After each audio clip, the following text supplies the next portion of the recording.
నమస్తే. కాంగ్రెస్ పార్టీ మేనిఫెస్టోలో పెట్టిన ప్రకారము 42% రిజర్వేషన్ ఏదైతే ఉందో దాని దగ్గర నుంచి మొదలైందని చెప్పుకోవచ్చు బీసీల్లో చైతన్యం. అటు జరిగిన సర్పంచ్ ఎలక్షన్లో కూడా దాదాపు ఇచ్చినట్టే ఇచ్చి తగ్గించిన పరిస్థితి. ఇప్పుడు మున్సిపాలిటీలో కూడా తగ్గించిన పరిస్థితి మనకు కనిపిస్తూ ఉంది. అంటే బీసీలు రాజకీయంగా చైతన్యం కావాలి, మా వాటా మాకు దక్కాలి, కార్పొరేషన్లో కావచ్చు, విద్యా ఉద్యోగ చట్టపరమైన రిజర్వేషన్లు కూడా కావచ్చు పెంచాలని చెప్పేసి బీసీ సప్లాన్ కూడా కావచ్చు, ఇవన్నీ ముఖ్యమైన ప్రధానమైన డిమాండ్లు అయితే వస్తూ ఉన్నాయి. వాటి పరంగానే ఉద్యమాలు కూడా కొనసాగుతూ ఉన్నాయి. సరే, మరి ఏపీలో ఒక భారత చైతన్య యోజన పార్టీ ఆధ్వర్యంలో బీసీ సింహగర్జన అని అయితే ఒక పెద్ద భారీ బహిరంగ సభను ఏర్పాటు చేయబోతా ఉన్నారు బీసీల కోసం. అసలు ఎందుకు ఈ సభను ఏర్పాటు చేయబోతున్నారు తెలుసుకుందాం. మనతో పాటు మాట్లాడడానికి వాడేపల్లి రామకృష్ణ గారు ఉన్నారు. సార్ నమస్తే. నమస్తే. సో ముఖ్యంగా ఏంటి అంటే బీసీలో చైతన్యం నింపడానికా, రాజకీయంగా ఏకం చేయడానికా, లేదంటే కేవలము చట్టాల్లో రిజర్వేషన్ పెంచడానికా? మీరు వివరణ ఇచ్చినప్పుడు రాజు చాలా బ్రహ్మాండంగా ఇచ్చారు. ప్రధానంగా మనము మీకు ఒక సామెత ఉన్నది, ఓడమల్లన్న తర్వాత బోడమల్లన్న. కామారెడ్డి డిక్లరేషన్లో ఏమని చెప్పారు? కర్ణాటక ముఖ్యమంత్రిని తీసుకొని వచ్చి మీకు 42% ఇస్తాము అని అన్నారు. దాన్ని తప్పారు. స్వాతంత్రం వచ్చినప్పటి నుంచి కూడా ఈ యొక్క కాంగ్రెస్ ప్రభుత్వం సంపూర్ణంగా ఈ యొక్క బీసీలకి వ్యతిరేక ప్రభుత్వం. అదే రకంగా ఒక కాంగ్రెస్ ప్రభుత్వమే కాదు, ఈ దొరల ప్రభుత్వం అయినటువంటి మన కల్వకుంట్ల చంద్రశేఖరరావు మొదట టీఆర్ఎస్ తర్వాత బీఆర్ఎస్ పార్టీ కూడా ఈ యొక్క బీసీలకి వ్యతిరేకం. ఒక సమస్యని మనము భూతద్దంలో పెట్టి ప్రతిదాన్ని చూడలేం, కానీ ఇక్కడ కొన్ని రుజువులు ఉన్నాయి. అంటే మనకు ఒక హామీ ఇవ్వటం, 42% ఇస్తామని గట్టి నమ్మకాన్ని కలిగించటం, దాన్ని ద్రోహం చేయటం, జీవో నెంబర్ 9ని తీసుకొని రావటం, తర్వాత 46 జీవోని తీసుకొని రావటం, నా చేతిలో ఏమీ లేదు మొత్తం సుప్రీంకోర్టులోనే ఉన్నది అని ఈ బీఆర్ఎస్ వాళ్ళే వాళ్ళ యొక్క బినామీతోటి హైకోర్టులో ఒక ఏపించి తర్వాత దాన్ని సుప్రీంకోర్టుకి క్యారీ చేసి, మరి ఎందుకు ఈ బీసీలు, బీసీ నాయకులు, బీసీ ఆర్గనైజేషన్స్ ప్రతి ఒక్కళ్ళు కూడా దీన్ని ఎందుకు తీక్షణంగా తీసుకోవట్లేదో అది సవివరంగా వాళ్ళ యొక్క కుట్రల్ని అర్థం చేసుకోవాల్సినటువంటి అవసరం ఎంతైనా ఉంది. అంటే మీకు ఇంకొక సామెత కూడా చెప్తాను నేను. బలిసిన కోడి ఇల్లెక్కి కూసిందని అంటారు. తెగ బలిసిన కోడి కప్పు ఇంటి కప్పు ఎక్కి కూసింది. అట్లాగే ఇప్పుడు ఏం చేస్తున్నారు ఈ యొక్క రాష్ట్ర ప్రభుత్వం వాళ్ళు? మళ్ళా మున్సిపల్ ఎలక్షన్స్లలో ఇంకా బ్రహ్మాండమైనటువంటి హామీలు ఇచ్చిన వాటినన్నిటి మర్చిపోయి పీసీసీ చైర్మన్ అయినటువంటి వాళ్ళు కూడా అంత పెద్ద హోదాలో కూడా ఉండి సిగ్గు శరం లేకుండా మళ్ళా కూడా ఈ యొక్క బీసీలని వాళ్ళ యొక్క హక్కుల్ని కాల రాసేటటువంటి విధంగా బీసీలని మూకుమ్మడిగా దగ, కుట్ర, మోసం, ఇంకా డిక్షనరీలో ఎలాంటివి ఉన్నా కూడా అన్నిటికీ కూడా వీళ్ళు అర్హులే, వీళ్ళని క్షమించకూడదు అనేది బీసీ వర్గాలకు అందిస్తున్నాం. అంటే ప్రధానంగా ఇప్పుడు ఈ కాంగ్రెస్ పార్టీ ఇచ్చిన హామీ తర్వాత ఏమన్నా కొంచెం ఆలోచిస్తూ ఉన్నారా బీసీ నాయకులు కావచ్చు, బీసీ ప్రజలు కావచ్చు? కొంచెం ఒక రకంగా ఇది మాకు చాలా చెంపపెట్టు లాంటిది. ఎందుకంటే మా యొక్క సమాజంలో పేద వర్గాల వాళ్ళు, చదువుకున్న వాళ్ళు ఇక భరోసా వచ్చిందిలే మా జీవితాలకి, మా యొక్క ఉపాధులకి, మా యొక్క చిన్న పరిశ్రమలకి మా జీవితాలు కూడా బాగుపడతాయని అన్న తరుణంలో ఈ మోసం చేసినది కాంగ్రెస్ ప్రభుత్వం కానీ బీఆర్ఎస్ ప్రభుత్వం కానీ ఎవరైనా సరే మోసం చేసింది డైజెస్ట్ చేసుకోలేకుండా ఉన్నాం మేము. అంటే ఇంతకుముందు 1947 ఆ ప్రాంతంలో 90 వరకు చేసింది వేరు, ఇప్పుడు మోసం చేసేది, కుట్ర చేసేది, దగా చేసేది వేరు. ఎందుకంటే 1990, 2000 ఇవాళ 2026 నడుస్తున్నది. ఈ 26 సంవత్సరాలు 36 సంవత్సరాల్లో బీసీలు చాలా ఉన్నతంగా ఉన్నత చదువులలో రాణించారు. ప్రపంచంలో ప్రతి దేశంలో కూడా ఈ బీసీ వర్గాలు విస్తరించున్నారు. మరియు ఈ బీసీ వాళ్ళ యొక్క ఆలోచిస్తున్నారు ప్రతి ఒక్కళ్ళు కూడా. అరే నా పక్కన ఉన్నటువంటి నాతోటి చదువుకున్నటువంటి ఒక రెడ్డి కులస్తుడో, వెలమ కులస్తుడో, బ్రాహ్మణ కులస్తుడో, లేదా కమ్మ చౌదరి కులస్తుడో వాళ్ళకి ఇన్ని వసతులు ఏంటి, ఇంత ఆర్థికంగా వీళ్ళు ఎదగగలిగారు, వీళ్ళందరూ కూడా బీసీల దగ్గర స్వాతంత్రాన్ని తదనంతరం వీళ్ళందరూ బీసీల దగ్గర చేయి చాచి వాళ్ళ యొక్క సహాయం, బీసీల సహాయం తీసుకున్న వాళ్ళే కదా. మరి ఇంత కష్టపడి ఉన్నటువంటి బీసీలని ఈ యొక్క బీసీలు కాని వాళ్ళు ఎవరైతే ఓసీలు ఎవరైతే ఉన్నారో వాళ్ళు ఎట్లా జరిగారు అనేది ఒక మేధోమథనం తయారైంది యువతలో. అంటే ఉదాహరణకి అతను 40 సంవత్సరాల వయసు, ఇప్పుడు 40 సంవత్సరాలు ఉన్న వయసు వాడు అప్పుడు ఎన్ని సంవత్సరాలు ఉంటాడు? 14, 20 సంవత్సరాలు ఉంటాడు. ఇప్పుడు 45 సంవత్సరాలు ఉన్న వయసు వాళ్ళల్లో ఇది ఒక అగ్నిజ్వాలలాగా భగభగమని ప్రతి ఒక్క బీసీ గుండెలో భగభగమని మండుతుంది. ఒక చిన్న ఉదాహరణ చెప్తా మీకు.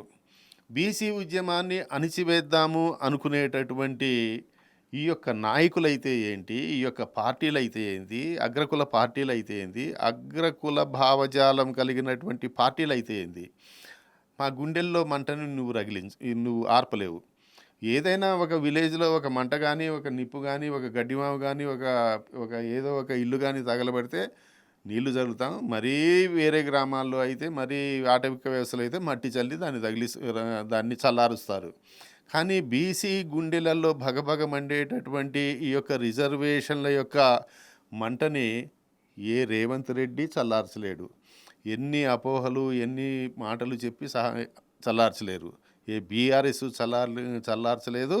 అదే రకంగా ఏ ఆంధ్రాలో ఉన్నటువంటి జనసేన కానీ, లేదా ఈ యొక్క చంద్రబాబు నాయుడు కానీ చల్లార్చలేరు. అంటే ఇది మా నరాన మాకు ద్రోహం చేశాడు అనే ఒక భావనతోటి ప్రతి బీసీ కూడా రగిలిపోతున్నాడు. మీరు మొన్న చూసినట్లయితే గ్రామ పంచాయతీ ఎలక్షన్స్ అదొక తార్కాణము. ఇప్పుడు కూడా మున్సిపల్ ఎలక్షన్స్ జరుగుతున్నాయి. దాంట్లో కూడా మాకు మంచి ఫలితాలు వస్తాయి. కానీ రేవంత్ రెడ్డి, మీరు మీ యొక్క అధినాయకుడు ఇచ్చినటువంటి దాన్ని ఇప్పుడు మేము అది కూడా కుట్రతోటి ఇచ్చినట్లే. రాహుల్ గాంధీ ఇచ్చినటువంటి ఏదైతే మాట ఉన్నదో, కులగణన జనగణన చేసి తూతూ మంత్రంగా వీళ్ళకి చేస్తే వీళ్ళు పిచ్చోళ్ళు, తెలివిలేని వాళ్ళు ఆగిపోతారులే అని అనుకోవటం చాలా తప్పు. అలాంటిది ఏ రకమైనటువంటి ఉద్దేశం ఉన్నప్పటికీ కూడా దాన్ని మీరు తొలగించుకోవాల్సిందిగా ఆ యొక్క నాయకులకి నేను విజ్ఞప్తి చేస్తున్నాను. ముఖ్యంగా ఇప్పుడు భారత చైతన్య యువజన పార్టీ ఏదైతే ఉన్నదో దీని ఆధ్వర్యంలో భారీ బహిరంగ సభ పెడతా ఉన్నారు విజయవాడలో. సో దీని ముఖ్య ఉద్దేశం ఏంటి అంటే భవిష్యత్తు కార్యాచరణ గురించి ఈ ఉద్యమాలన్నీ ఇప్పుడు బీసీ రిజర్వేషన్ల అంశం తెరపైకి వచ్చిన తర్వాత ఈ కొనసాగుతున్న ఉద్యమంలో భాగమేనా ఇది అనుకోవచ్చా, లేదంటే వచ్చే ఎన్నికలకు ఇప్పుడే సమాయత్తం చేయాలని చెప్పేసి ఒక భారీ బహిరంగ సభలాగా హెచ్చరిక ఇవ్వబోతా ఉన్నారు? భారత చైతన్య యువజన పార్టీ అనేది ఒక ఇండిపెండెంట్గా వస్తున్నటువంటి పార్టీ. ఎవరితోటి కోయలేషన్, కోఆపరేషన్ అండ్ ఇది లింకప్ లేనట్టు ఇండిపెండెంట్గా వస్తున్నాడు. బోడే రామచంద్ర యాదవ్ గారు ఇండిపెండెంట్గా వస్తుండు. ఇక్కడ తెలంగాణలో జరుగుతున్నట్లుగా ఇప్పటి వరకు జరిగినట్లు నేను అనేది ఏదో బీఆర్ఎస్ పార్టీతోటి అనుబంధంగా మాట్లాడుకొని నడిపేటటువంటి ఉద్యమం కాదు అది, లేదా కాంగ్రెస్ తోటి మాట్లాడుకొని నడిపేటటువంటి ఉద్యమం కాదు. అంటే తను వ్యక్తిగతంగా ఒక రగిలిన అగ్నిపర్వతం లాగా అతను ఈ యొక్క అతనికి కూడా ఇది జరిగింది. అతనికి కూడా ఎవరికైనా కూడా ఒక గుణపాఠం జరిగితేనే బయటకు వస్తాడు. ఆయన ఇంటిని మొత్తం కూడా లూటీ చేశారు వాళ్ళ ఈ యొక్క తెలుగుదేశం వాళ్ళు. అంటే అక్కడ తెలుగుదేశం వాళ్ళు, వైఎస్ఆర్సీపీ పార్టీ వాళ్ళు ఇద్దరు కూడా అసలు నాకెందుకులే రాజకీయం అని 3 సంవత్సరాల క్రితం అనుకున్నప్పుడు అతన్ని కూడా అతని ఇంటి మీద దాడి చేయటము, ఈ ఒక బీసీ వ్యక్తి బలంగా ఎతుకుతే మాకు మేకులాగా తయారవుతాడనే ఉద్దేశంతో బోడే రామచంద్ర యాదవ్ గారిని సర్వ విధాలా అతన్ని అణగదొక్కటానికి ప్రయత్నం చేసిండు. నేను ఇంతకుముందుకు చెప్పినట్లుగా గుండెల్లో రగిలేటటువంటి అగ్నిజ్వాలని ఆపటం ఎవరికి తరం కాదు. అట్లా ఆంధ్రాలో బోడే రామచంద్ర యాదవ్ ఈయన కేవలం తెలుగుదేశమో లేకపోతే ప్రాంతీయ పార్టీ కాదు ఇది. బోడే రామచంద్ర యాదవ్ అనే అతను బీసీవై పార్టీ స్థాపించింది నేషనల్ పార్టీ. కనుక ఇక్కడ తెలంగాణలో మరియు ఆంధ్ర, ఇక్కడ తెలంగాణ ఆంధ్ర అనేది ఇప్పుడు మనం వేరియేషన్ అయ్యి చూసుకోవాల్సినటువంటి అవసరం లేదు. ఎందుకంటే మనం భౌగోళికంగా విడిపోయాం మరియు కలిసి ఉందాం. ఒక పార్టీ, ఒక నేషనల్ పార్టీ చైర్మన్గా అతను ఈ యొక్క పార్టీని తెలంగాణలో మేము ఆహ్వానిస్తున్నాం. మేము వాళ్ళతోటి కలిసి పనిచేస్తాం మరియు తప్పనిసరిగా ఈ యొక్క బీసీ చైతన్యాన్ని రగిల్చి ఒక సరైనటువంటి మార్గంలో పెడతాం. అదే రకంగా ఇక్కడ ఉన్నటువంటి బీసీ పార్టీలు ఏవైతే ఉన్నాయో, కొంతమంది బీసీ పోరాట యోధులనే అంటున్నా, ఆ పోరాట యోధులు ఎవరైతే ఉన్నారో వాళ్ళందరికీ మేము కోఆర్డినేషన్ తోటి, సహచర్యంతో ప్రతి ఒక్కరిని కూడా కలుపుకొని, అంటే అది బీసీ కానీ, ఎస్సీ కానీ, ఎస్టీ కానీ, ఎంబీసీ కానీ, తర్వాత అణగారిన వర్గాలు, నష్టపోయిన వర్గాలు ఎవరైనా సరే వాళ్ళందరినీ కూడా మేము మా హక్కున చేర్చుకుంటాము. మేము ఇద్దరం కలిసి పనిచేస్తాం. తెలంగాణలో వచ్చే ఎన్నికల్లో మేము బలంగా ఎదగటమే కాకుండా మేము తెలంగాణలో బీసీ రాజ్యాధికారాన్ని, అదే రకంగా ఆంధ్రాలో కూడా బీసీ రాజ్యాధికారాన్ని సంపాదిస్తాం. ఇందులో తేడా లేదు. ఓకే, ఫైనల్గా అంటే ఈ బీసీ భారత చైతన్య యోజన పార్టీ ఏదైతే ఉందో, అంటే ఏపీలో నిర్వహిస్తున్నారు కాబట్టి, అంటే బీసీవై పార్టీలో చాలామంది కూడా చేరడం కూడా జరిగినది, ఇంట్రెస్ట్ కూడా చూపిస్తున్నారు. ఎక్కడైనా పోటీ చేయొచ్చు, ఎక్కడి నుంచి అయినా పోటీ చేయవచ్చు ఎవరితో. కానీ తెలంగాణలో బీసీ పార్టీలు లేవనా చెప్పేసి, లేకపోతే అందులో ఎందుకు చేరాల్సిన పరిస్థితి, అంటే ఏపీను తెలంగాణ ఇట్లా ఉంది కాబట్టి ఎందుకు సమర్థవంతమైన నాయకులు లేరని, నడిపించే నాయకులు లేరని?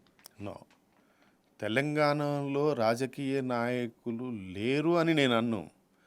తెలంగాణ ఏందండి, దక్కన్ పీఠభూమి అంటే సాయుధ పోరాటం జరిగింది కానీ, కమ్యూనిస్టు ఉద్యమాలు జరిగింది కానీ, లేకపోతే ఎలాంటి అన్యాయాన్ని అయినా సరే ఎదుర్కొనేటటువంటి వ్యక్తి నల్గొండ జిల్లా బిడ్డలలో, అదే రకంగా వరంగల్ కానీ, హైదరాబాద్ కానీ, మహబూబ్ నగర్ కానీ, పాత 10 జిల్లాల్లో ప్రతి ఒక్క జిల్లాలో కూడా ప్రతి ఒక్క బీసీ బిడ్డ ఒక అగ్నికణమే. కాకపోతే ఈ యొక్క అగ్నికణాలని మభ్యపెడుతున్నారు ఈ యొక్క కాంగ్రెస్ కానీ, టీఆర్ఎస్ పార్టీలు కానీ, బీఆర్ఎస్ పార్టీలు కానీ. ఎట్లా మభ్యపెడుతున్నారు అనంటే, ఒక 2 ఉదాహరణలు చెప్తా. రెడ్డిలకి మాత్రమే పరిపాలన చేతనవుతుంది అనే ఎంత అహంకారపూరితమైనటువంటి డైలాగ్ అంటే అది. అంటే మేము తప్ప మిమ్మల్ని పరిపాలించే ఒక్క నా కొడుకు కూడా లేడు అని నీ అర్థం. అంటే ఇది అహంకారపూరితం, మద బలంతో, డబ్బు బలంతో, అదే రకంగా ఈ యొక్క సొసైటీలో దోచుకున్నటువంటి డబ్బుని గుట్టలుగా పేర్చుకొని ఈ యొక్క మాట మాట్లాడుతున్నారు. అదే రకంగా గతి లేని అని నేను అనను, కానీ కేసీఆర్ గారు ఉద్యమాన్ని కూడా డబ్బు సంపాదించుకోవటానికి ఒక వస్తువుగా వినియోగించుకొని అతని కొడుకు, అతని కూతురు, అతని అల్లుడు సంపూర్ణమైనటువంటి వాళ్ళు లక్షల కోట్లకి పడగెత్తారు. అంటే ఎవరిని దోచుకున్నారు? 90% ఉన్న బీసీలని దోచుకున్నారు. నీ 10% ఉన్నటువంటి ఓసీలని కాదు కదా, 6%మే వాళ్ళు. ఓసీలని కాదు కదా నువ్వు దోచుకున్నది. అంటే మా యొక్క వనరుల్ని దోచుకున్నారు, మా యొక్క శక్తిని దోచుకున్నారు, మా యొక్క చేతులు, మా యొక్క ఉపాధిలు ఉన్నటువంటి ఉపాధి ఇవ్వాల్సినటువంటి ప్రభుత్వాలు ఉపాధి అవకాశాలు ఇవ్వకుండా, చిన్న చిన్న పరిశ్రమలు పెట్టుకోకుండా, చేతి వృత్తుల వాళ్ళ యొక్క పరిశ్రమలు పెట్టుకోకుండా వాళ్ళ యొక్క చేతులు విరిచేశారు. తన యొక్క ఆర్థిక మూలాల్ని మొత్తం కూడా దెబ్బ కొట్టి వాళ్ళ యొక్క కాళ్ళని విరగొట్టారు. అదే రకంగా ఇతను విజ్ఞానం వచ్చి చదువుకుంటే ఎట్లా అని చదువుకొని వీడు బలవంతం అవుతాడు, నన్ను ప్రశ్నిస్తాడు అనే ఉద్దేశంతో కొన్ని వేల పాఠశాలని, కొన్ని వందల హై స్కూల్స్ని మూసివేయటం జరుగుతుంది. అంటే ఇది మొత్తం కూడా ఒక డీప్ స్టేట్ కుట్ర. ఈ యొక్క బీసీలు ఎదిగితే మన ఆటలు సాగవు, మా పప్పులు ఉడకవు, ఒక్కసారి కానీ వీళ్ళు వస్తే వీళ్ళని పక్కకు తొలగించటం చాలా కష్టము అనే ఒక దుర్మార్గమైనటువంటి మార్గంలో, ఒక కుట్రపూరితమైనటువంటి ఒక దారిలో, అదే రకంగా ఒక డీప్ స్టేట్, ప్రతి గ్రామంలో ఒక డీప్ స్టేట్ నిర్వహించేటటువంటి ఒక పటేలో, ఒక దొరనో, లేకపోతే ఒక వెలమ దొరనో ఉన్నారు. దానివల్ల మేము నష్టపోయాం. కానీ మేము శక్తి లేక కాదు, లేదా మా యొక్క విజ్ఞానం లేక కాదు, మా యొక్క శిక్షణలు ఉన్నటువంటి స్కిల్ లేక కాదు. కాకపోతే వీళ్ళు చేసేటటువంటి కుట్రలు కుతంత్రాల వల్ల. అయితే బీసీ సింహగర్జన రేపు 22వ తారీఖు నాడు విజయవాడ గుంటూరు హైవే మధ్యలో ఉన్న నాగార్జున యూనివర్సిటీ ఆపోజిట్లో జరిగేటటువంటి బీసీ సింహగర్జని 5 లక్షల మంది కార్యకర్తలతోటి మేము నిర్వహిస్తుండడం జరుగుతుంది. అందుకనే తెలంగాణలో ఉన్న అందరు ప్రొఫెసర్లని, అందరూ మేధావులని, అందరూ విద్యార్థి సంఘాల వారిని, మరి వివిధ సోషల్ యాక్టివిస్ట్ని ప్రతి ఒక్కరిని కూడా ఈ యొక్క వారం రోజులుగా కలవటం జరుగుతున్నది. వాళ్ళందరూ చాలా సానుకూలత ఇస్తున్నారు. తెలంగాణలో కూడా మేము బలంగా ఎదుగుతాము. వచ్చే జీహెచ్ఎంసీ ఎన్నికల్లో కూడా మా యొక్క సత్తా చాటుతాము. అదే రకంగా అన్నిటికంటే ముఖ్యంగా వచ్చే 2029లో వచ్చేటటువంటి ఎమ్మెల్యే ఎలక్షన్లో ప్రతి నియోజకవర్గం నుంచి కూడా భారత చైతన్య యువజన పార్టీ ఆధ్వర్యంలో కాంటెస్ట్ చేస్తాం. ఈ లోపల మేము పార్టీ నిర్మాణాన్ని సమూలంగా నిర్వహిస్తాం. మాతో కలిసి వచ్చే ప్రతి శక్తిని, ప్రతి బీసీ బిడ్డని, ఎస్సీ బిడ్డని, ఎస్టీ బిడ్డని, ప్రతి ఒక్కరిని కూడా మేము మా హక్కును చేర్చుకుంటాం. ఈ యొక్క బీసీ ఉద్యమాన్ని ఉవ్వెత్తున మేము ఎగరేసి అన్ని వర్గాల వాళ్ళని, ఇంకొక విషయం చెప్తున్నా ఈ సందర్భంలో, మాకు ఈ ఓసీలంటే వ్యతిరేకం లేదు బీసీవై పార్టీకి. నేను ఈ సమాజంలో ఒక రెడ్డి, ఒక వెలమ, ఒక బ్రాహ్మణు అంటే నా ఇంటి పక్కనే రెడ్డి ఉంటాడు, నా స్నేహితుడు కానీ, నా యొక్క క్లాస్మేట్ కానీ, నేను అన్న బాగున్నావా, అత్తయ్య, మావయ్య, అల్లుడు అనుకుంటా మాట్లాడుకునేటటువంటి సమాజం. ఈ సమాజాన్ని కూలగొట్టింది, కుల్లబొడిచింది వీళ్ళ యొక్క ప్రధానంగా వీళ్ళు మా మధ్య విద్వేషాలు రెచ్చగొట్టింది కూడా ఈ యొక్క పార్టీలే. ఏ పార్టీలు? ఈ యొక్క Congress party and BRS party. ఎందుకని? ఎప్పుడైతే సమాజంలో తారతమ్యాలు వస్తాయో అప్పుడు ఆలోచన విధానం పెరుగుతుంది, వాళ్ళ యొక్క గుండెలు అగ్నిలాగా మండుతాయి. దానికి ప్రాయశ్చిత్తం చేసుకోవటానికి ఆ యొక్క అగ్రకులాల వాళ్ళకి అవకాశం కూడా ఉండదు. అట్లా బలీయంగా మేము ఈ యొక్క తెలంగాణ అండ్ ఆంధ్రప్రదేశ్లోనే కాకుండా మేము పూర్తి భారతదేశంలో కూడా దీన్ని మేము నిర్వహించడానికి సిద్ధంగా ఉన్నాం. ఇంకొకటి, మా నాయకుడు అయినటువంటి బోడే రామచంద్ర యాదవ్ గారు భారత చైతన్య యువజన పార్టీ ఆధ్వర్యంలో చేసేటటువంటిది, ఆయన ఎవరితోటి ఒక లూలిచి పడే వ్యక్తి కాదు. ఒక స్వచ్ఛమైనటువంటి విధానం వచ్చింది. ఇవాళ నేను తెలంగాణ కోసం రాజీనామా చేసి 2009లో రాజీనామా చేశాను. అప్పటి నుంచి ఇప్పటి వరకు నా జీవితంలో ఎవ్వరి కండవా కప్పుకోలేదు. అదే రకంగా నేను ఒక ఇండస్ట్రియలిస్ట్నే కాకుండా, ఒక చదువుకున్న వ్యక్తినే కాకుండా, ఒక ఉద్యోగము రాజీనామా చేసి పెన్షన్ కూడా నేను తీసుకోకుండా ఇట్లా నడుస్తున్నాను. ఫస్ట్ టైము నేను బీసీవై పార్టీ యొక్క కండువాని బోర్డే రామచంద్ర యాదవ్ని మద్దతు పలుకుతూ, నేను ఈ ఉద్యమంలో ఒక సమిధిని కావాలనే ఉద్దేశంతో, చైతన్యం చేయాలనే ఉద్దేశంతో వస్తున్న దాన్ని ప్రతి ఒక్కరు కూడా అదే అంటున్నారు. రామకృష్ణ, ఎవరు ఇంతవరకు ఎక్కడా కూడా నువ్వు పోలేదు, ఏ వర్గంలో కూడా పోలేదు, ఏంటి ఈ కారణం ఏంటి, నిన్ను ప్రభావితం చేసిన వ్యక్తి ఎవరు అని అంటే బోడే రామచంద్ర. వాళ్ళ యొక్క నిష్ఠాగరిష్టని, అతని యొక్క డెడికేషన్ని, అతని యొక్క ఆర్థిక మూలాలు కూడా బాగానే ఉన్నాయి, అతని యొక్క ఇది కమిట్మెంట్కి ఆకర్షితమయ్యి మేము తెలంగాణ యూనిట్కి ఒక ఇన్ఛార్జిగా అనుకోండి, లేదా ఒక సైనికుడిగా అనుకోండి, నేను కూడా ఈ యొక్క బీసీవై పార్టీలోకి రావటం జరిగింది. తప్పకుండా మా వంతు గ్రామాన ఈ ఉద్యమాన్ని తీసుకొని పోతాం. వీళ్ళు మంటలు పుట్టించినటువంటి, అంటే మా కడుపులలో మంటలు పుట్టించినటువంటి అగ్రవర్ణాల వాళ్ళకి మంటలు పెట్టకుండా మేము ఉండము. మేము అధికారం సాధించుకుంటాం. Thank you brother.